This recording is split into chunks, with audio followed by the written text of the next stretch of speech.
So, a few weeks ago, I was on a trip and stopped by an antique store and found this beautiful old Stanley tri-square from the late 1800s, early 1900s. The patent date there is 1896, and the lookup or the research that I did indicated they were made between 1896 and 1906. It's made with brass and rosewood, and it's absolutely beautiful.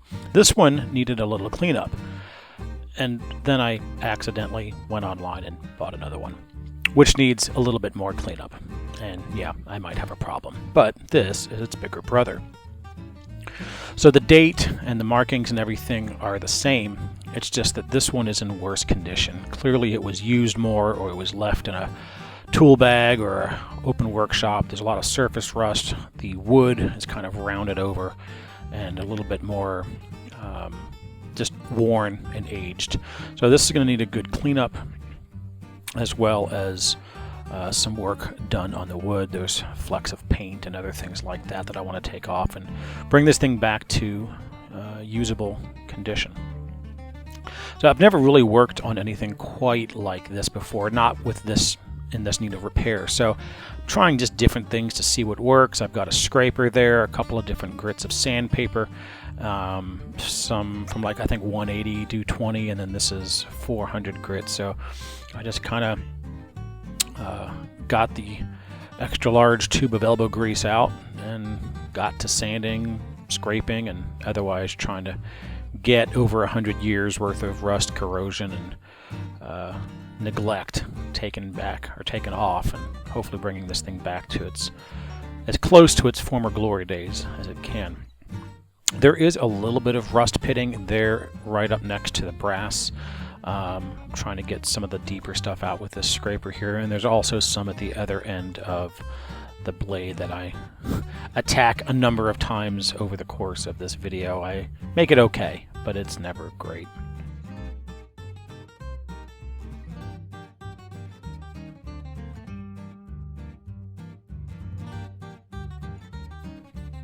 These all had rulers lined out on them, engraved in. This one, on this model, on this example of them at least, the numbers are somewhat worn. They come across okay on video, but they are definitely a little bit more worn. I've seen others where the numbering is still crisp and clean even after over 100 years. I guess they quite literally don't make them like they used to. So at this point, I'm just trying different techniques, different tools, and just whatever it takes to get this stuff off. I've got this little piece of 1/8" plywood here just to kind of support the whole thing, so I'm not pushing down and bending or deflecting the steel as I work on it. So it made for a pretty good support for all of this. And then I just took to the other side, doing more of the same.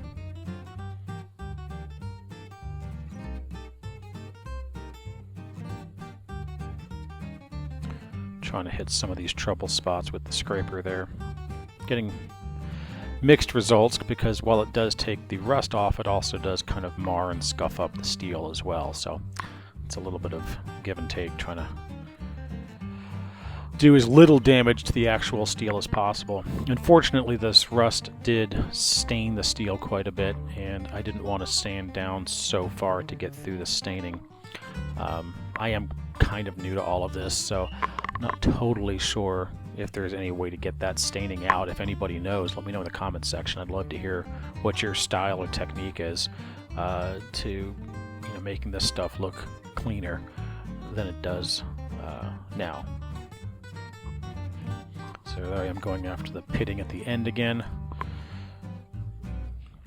I never did get it totally gone, which irritates me a little bit, but I had to split the difference between taking too much material off and leaving this thing as still something that resembles what it originally was. So now I'm pretty well done. I'm just kind of going over with some finer grit Scotch-Brite and steel wool just to kind of get any little bits and pieces, and then attacking the brass, which was kind of tarnished with the steel wool, as well as that wood with some sandpaper. So again, I think I've got some 220 grit there that I'm just kind of going over it.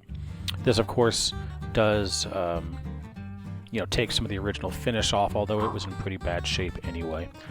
I believe these things were lacquered originally, so I'm just trying to work the wood, get some of the surface imperfections off of it, as well as also kind of buffing the brass up a little bit, and then the same thing on the other side.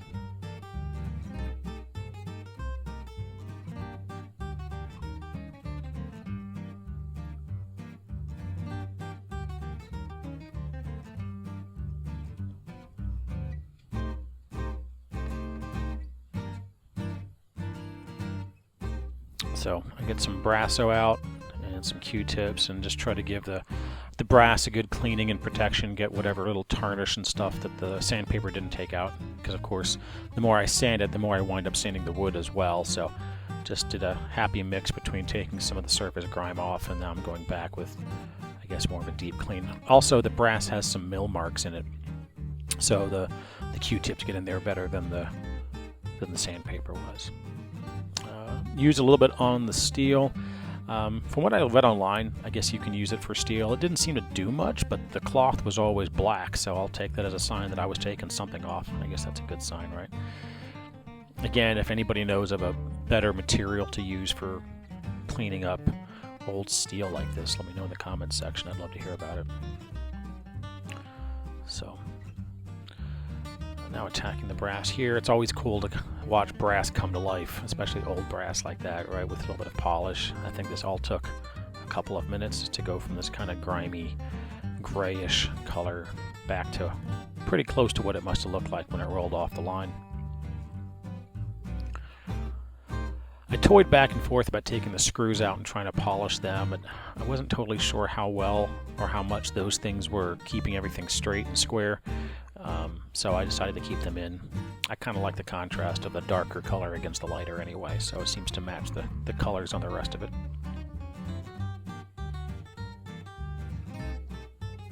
Some of those rivets there are kind of dark, and I was trying to see if I could get in there and clean them up.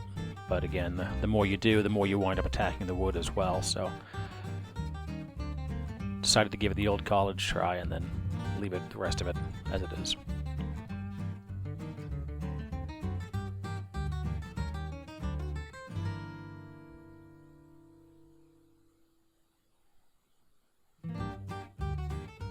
At this point, as I was looking it over, I realized that the edge had some surface rust on, and I had neglected that. So I don't want this thing to lose its square at all, so I just kind of very lightly went over it with some sandpaper just to kind of get that rust off as well. Accidentally moved the square out of the camera, but it cleaned up pretty nice, as you can see here, all things considered. So now I'm just applying a light coat of paste wax. I like to use steel wool for that application. It seems like it just kind of polishes and scuffs up a little bit nicely that way. In this video, I only show waxing it here. I thought that would be a good idea. This is my first time really doing anything like that.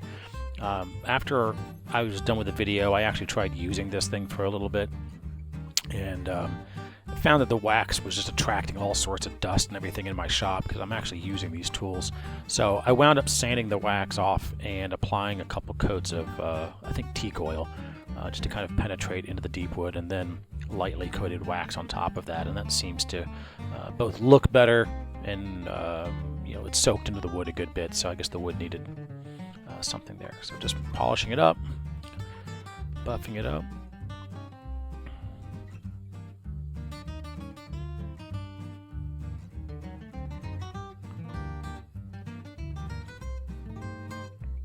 And that's about it.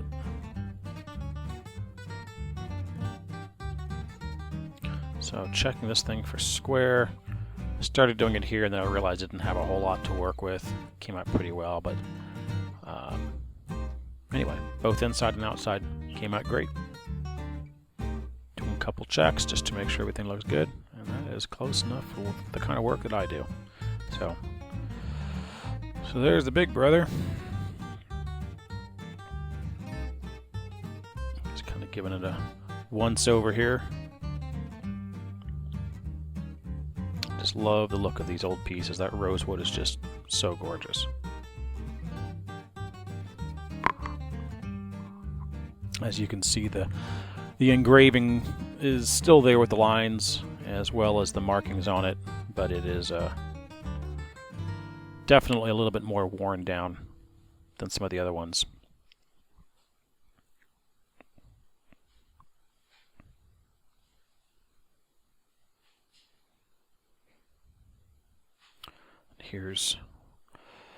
Here's the one that started the addiction off, and I think in a second you'll see that the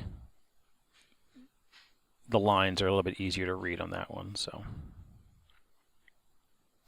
and the other side, along with some previous craftsman's initials on the first one, which I think is pretty cool. Well, thanks guys so much for watching. If you like what you saw, thumbs up, subscribe, share, all that kind of fun YouTube stuff, and I will see you guys on the next one.